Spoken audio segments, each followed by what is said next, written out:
Nós estamos aqui na nossa biblioteca virtual, na Bíblia da Versão A Mensagem em português e Romanos capítulo 12. Portanto, com a ajuda de Deus, quero que vocês façam o seguinte: entreguem a vida cotidiana, dormir, comer, trabalhar, passear, a Deus, como se fosse uma oferta. Receber o que Deus fez por vocês é o melhor que podem fazer por Ele. Não se ajustem demais à sua cultura, a ponto de não poderem pensar mais. Em vez disso, concentrem a atenção em Deus. Vocês serão mudados de dentro para fora. Descubram o que Ele quer de vocês e tratem de atendê-lo. Diferentemente da cultura dominante, que sempre os arrasta para baixo, ao nível da imaturidade, Deus extrai o melhor de vocês e desenvolve em vocês uma verdadeira maturidade. Ao escrever para vocês, sinto profunda gratidão por tudo que Deus me deu, especialmente pela responsabilidade que tenho por vocês. Vivendo assim, como cada um de vocês, em pura graça, é importante que não tenham um conceito errado de vocês mesmos, achando que tem alguma bondade para apresentar a Deus. Não, é Deus quem concede tudo para vocês. O único modo de nos entendermos é pelo que Deus é e pelo que Deus faz por nós, não pelo que somos e fazemos por Ele. Assim, somos como as várias partes do corpo humano.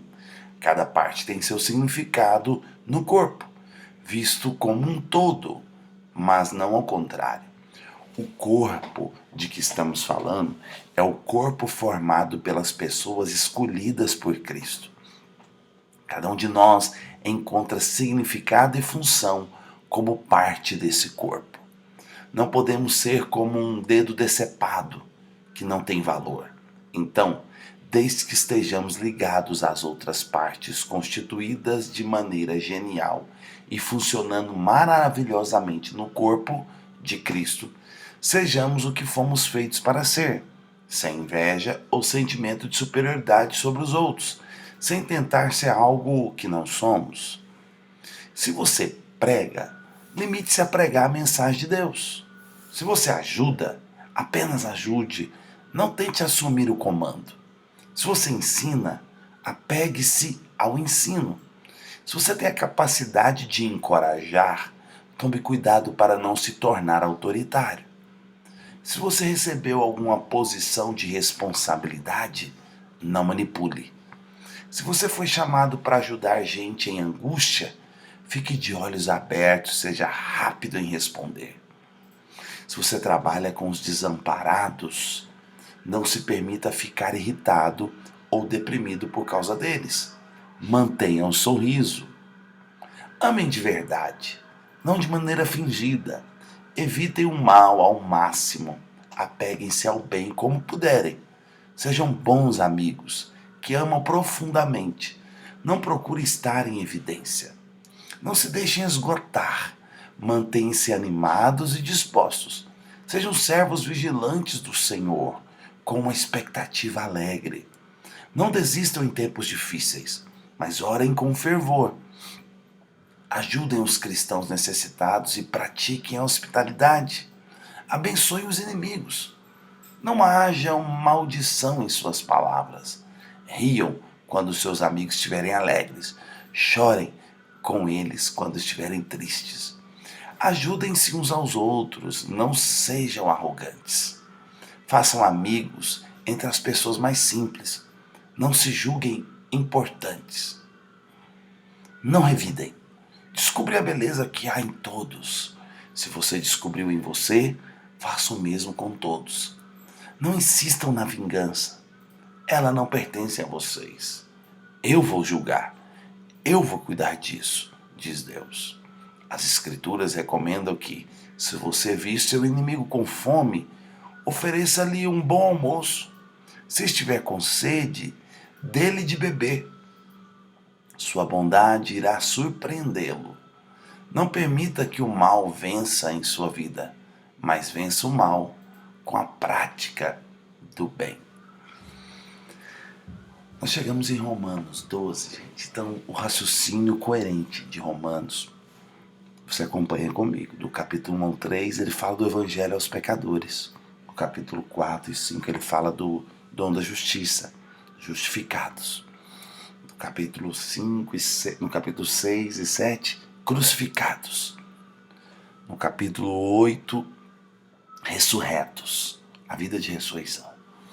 No capítulo 9, 10 e 11, os escolhidos, escolhidos pela misericórdia de Deus. Agora, ele chega na vida da igreja.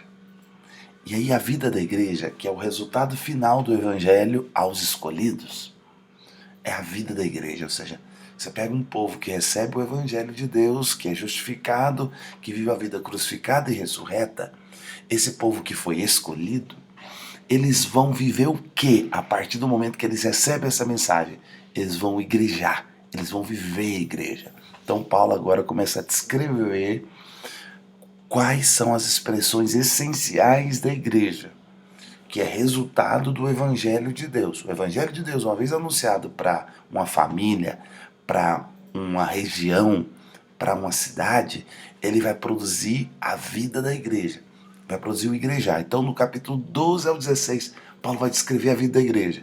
E aí, aqui no capítulo 12, ele descreve a igreja como corpo de Cristo. Aí no final do 12 e no início do 13, ele passa a falar sobre família de Deus. Então grave essas duas palavras, diga assim, corpo de Cristo, família de Deus. Então igreja é essencialmente, fundamentalmente, corpo de Cristo, família de Deus Pai.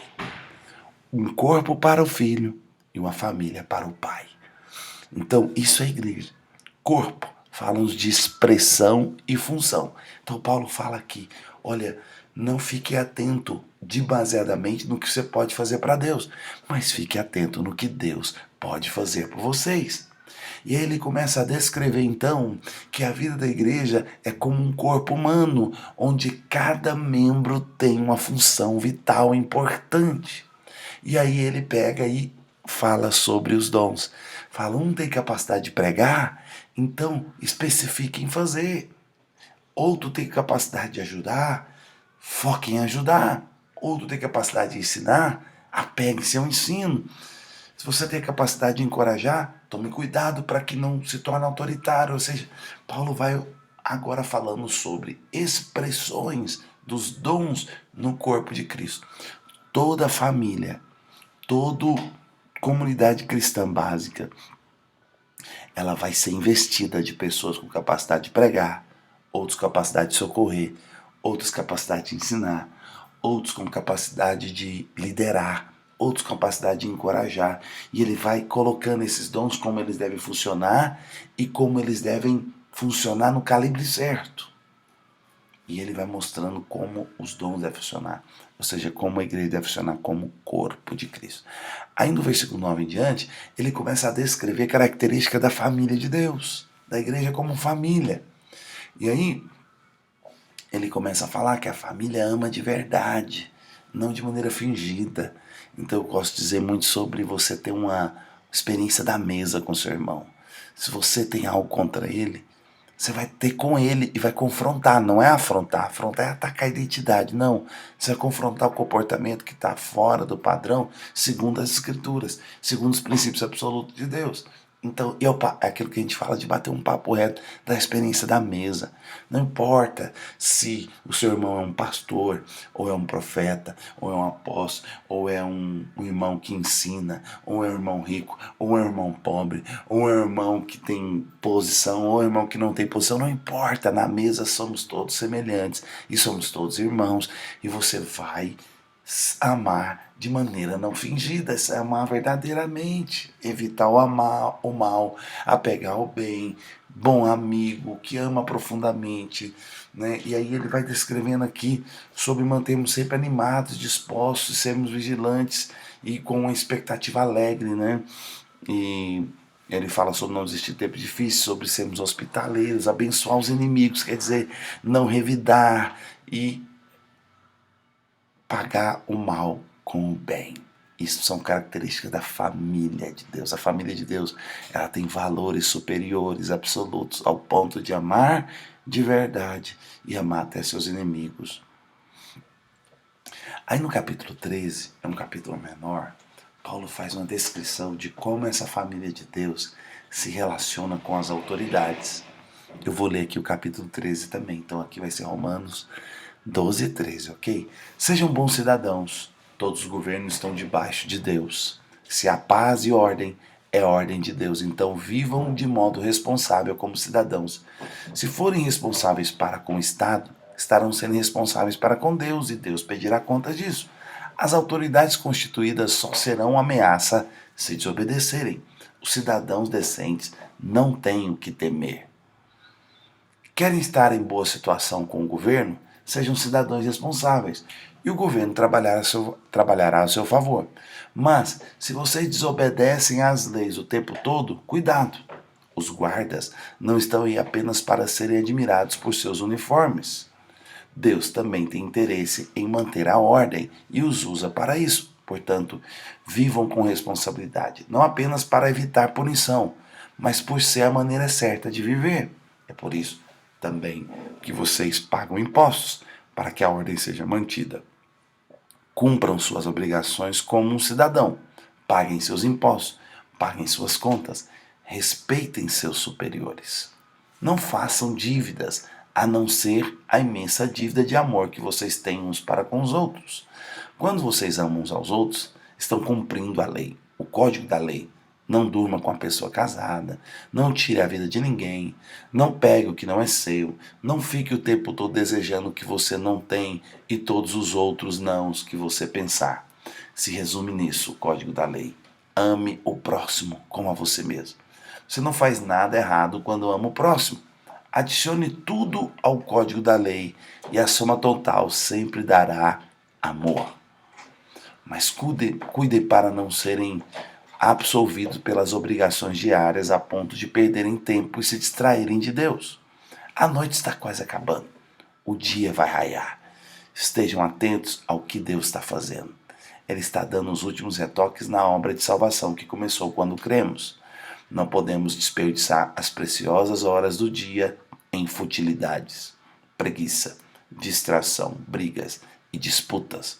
Saiam da cama e vistam-se. Não desperdice o tempo, nem se demorem esperando até o último minuto. Revistam-se de Cristo e estejam preparados. A família de Deus é uma família que tem um comportamento terreno, cidadão, ordenado, ordeiro. A família de Deus respeita as autoridades. Ser cristão é ser corpo de Cristo, ser família de Deus. E ser família de Deus significa ser um povo que respeita as leis, respeita as regras, respeita as autoridades. E Deus é um Deus que é a favor da ordem. Agora, é um fato que toda autoridade é delegada, é constituída por Deus para o bem. Então, em tempos de autoritarismo, existem autoridades que estão passando dos seus limites. Então, toda autoridade tem um limite daquele que o autorizou. Então, tem autoridade que passa do seu limite. E para estes, o que você tem que aprender sobre isso? Queres tu não temer as autoridades? Faze o bem e terá o louvor dela.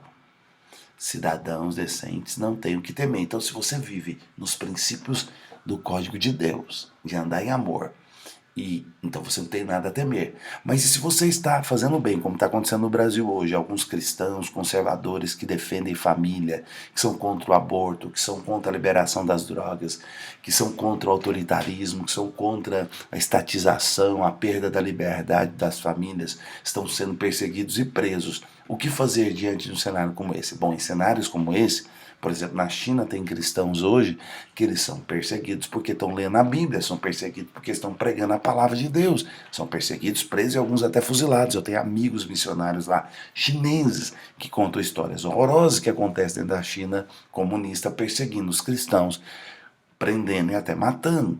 Então, o que fazer diante disso? Bom, toda autoridade do governo, ela tem autoridade para colocar ordem nas coisas, nas praças, nos trânsitos, nas leis, nos impostos. e nós devemos segui-la. Nós não somos subversivos. Ser cristão, ser família de Deus não é ser um agente subversivo.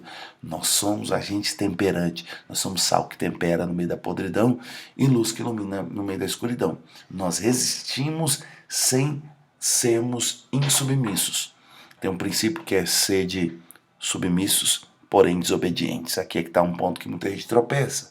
Ser cristão vai te fazer ser submisso de forma absoluta, mas obediente de forma relativa. Por quê? Eu devo ser submisso. O que é submissão? A minha atitude interior é de reconhecer e respeitar a autoridade. Mas se a autoridade passa dos limites e quer me mandar, por exemplo, quebrar a minha empresa enquanto ela que sustenta a minha casa, então qualquer governo, qualquer prefeito não tem autoridade para isso. Eu vou ser submisso, eu não vou afrontá-lo, mas eu vou fazer o que tem que ser feito, porque submissão é absoluta. A obediência é relativa. Então Paulo está falando aqui sobre os cristãos serem bons cidadãos e honrarem as leis.